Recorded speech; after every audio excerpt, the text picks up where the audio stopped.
Alrighty guys, Maverick Adventures here, and today we're at Colonial, Dorchester. Sign's way back there a little bit, but there's this gateway going through and it's made out of oyster shells. Pretty cool. There's also this little sign up here. Old Dorchester, laid out in 1697. Dang, it's a market town. Here if y'all read up on all that. Is something the same on this side or is it different? I don't know, but you read that as well. It is the same. Never mind. But let's go see what's down in there. Okay, so once you come right down, you'll come right around this curve. There's a big old parking lot for you to park at. Dude, please do not damage, climb on walls, embankments, structures, ruins, or buildings. Metal detecting is not allowed at this place. If you find any artifacts exposed on the ground, please leave them where you find them and inform park staff of their location. Okay, here's a little map of the parish. So we have the park office, cemetery, administration station, bell tower, Iser Log House, Tabby Fort Power Magazine, Ashlet River, Colonel Wharf, restaurants, picnic area. You are here in the parking lot. Okay, I don't know. I want to go see what this is. Alright, so it's nothing fell down. It's actually what it would look like back in the old days. Wow, that is pretty cool. This is how it would look. You're right here. So we're right here. So the house is right there. Then, wow.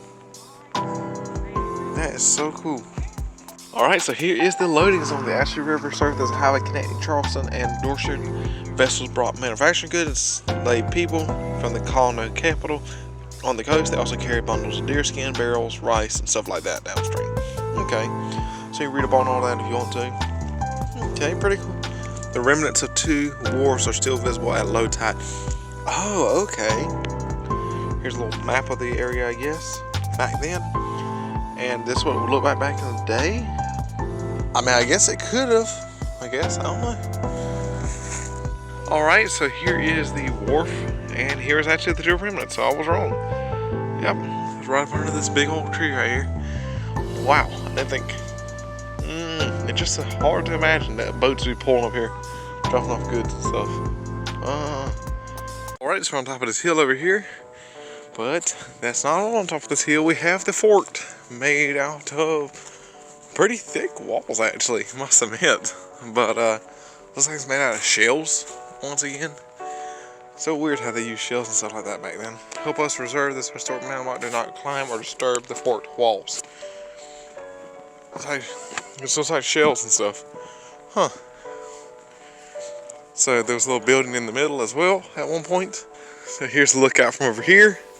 You see all the way over there. There's a little crack in the wall right here. There's actually some brick logs in there. Huh. Anyway, let's go see what the sign has to say. A concrete solution. Okay. These walls resemble modern concrete the way we make tabby, a coastal building material popular in the 1700s with ancient North America. African influence, tabby developed in the Spanish Florida before being adopted by colonizations in South Carolina and Georgia. Okay. Wish it would say what it's made out of, but it does not. Oh, to make tabby, oyster shells were burned to produce lime, which was combined with sand, water, and more shells. The mixture was then scooped into wood forms or tabby boxes. When the tabby hardened, the boxes forms were removed and resembled a top of the initial layer. This process would continue until the wall reached the desired height. Okay, that's pretty cool. So that's how it was built.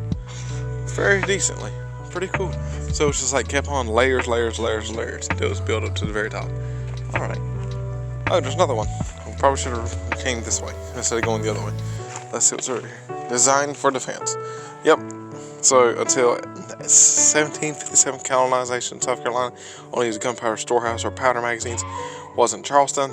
That year, featuring a French attack on the city, the legislative authority constructed another magazine at the secure inland location. Dorchester was selected as the site. This in part because Ashlet River offered easy transport to Charleston. So this was literally just a powder house. That was it. Wow, that much fortifications for a powder house. That is amazing. This big old wall, cannons all around it. That is so weird. If you want to read everything else on it, go right ahead. Wow, that is so weird. Dang. But I mean, I guess your powder was one of your biggest things.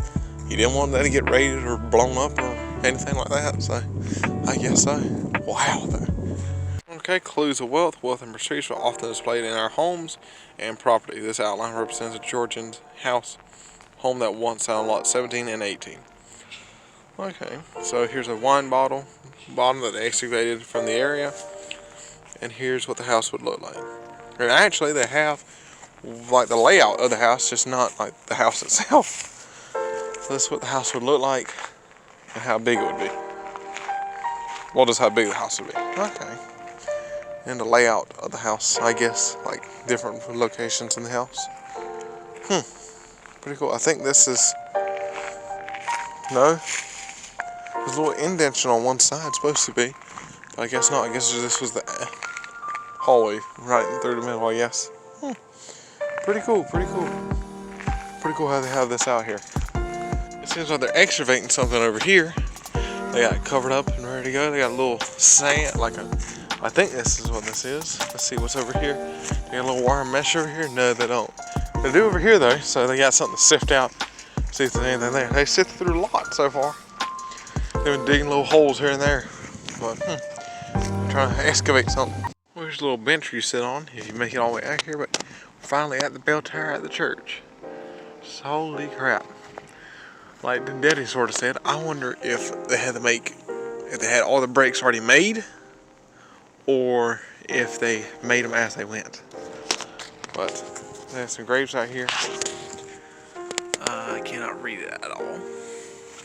Got Son, and then Seth Thorn. Okay. Let's see. Can you even go in? Yeah, you can. Holy crap. Wow.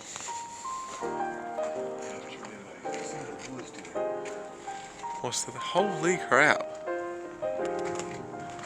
And right up there's where the bell would hang, I guess. Well, no, above this. Here is. Wow. So I guess the entire church is sitting right up here. Wow. There's more graves over there. And these should be more modernized, I think. I could be wrong though. Joseph Hall Warning, and then Edward H. Fair, 1880 something and 1977. Oh, his wife too. I didn't see that. Wow. Harris Church, St. George, Dorchester. Here's everything on it if you want to read it. Talking about the church. And as the congregation moved away, it fell into decay. Oh, okay. So that's when it was done. It was built in 1753 and 1777. Held 4 bells burned by the British in the Revolution. Wow. Ain't that something? It's 50 by 30. God almighty day. Same thing on this side. It took them 13 years to build this thing. Just to get burned down in the Revolution a few years later. Wow. The bell tower in St. George, here's another little thing. Angry with the Allegheny Church, the preacher's pilgrims left the England in 1620. So there's a lot of stuff here. You're gonna read all about this. Pretty cool though. Talking about the church and leaving and all that. Wow. But yeah. If you guys have liked this video, give this video a like, subscribe, and all that. Hope you guys like this video of St. Georgeton, I think that's the name of the place. I done forgot, to be really honest. If you guys like this video, give us a like, subscribe, and all that, and I'll see you guys in the next one. Goodbye!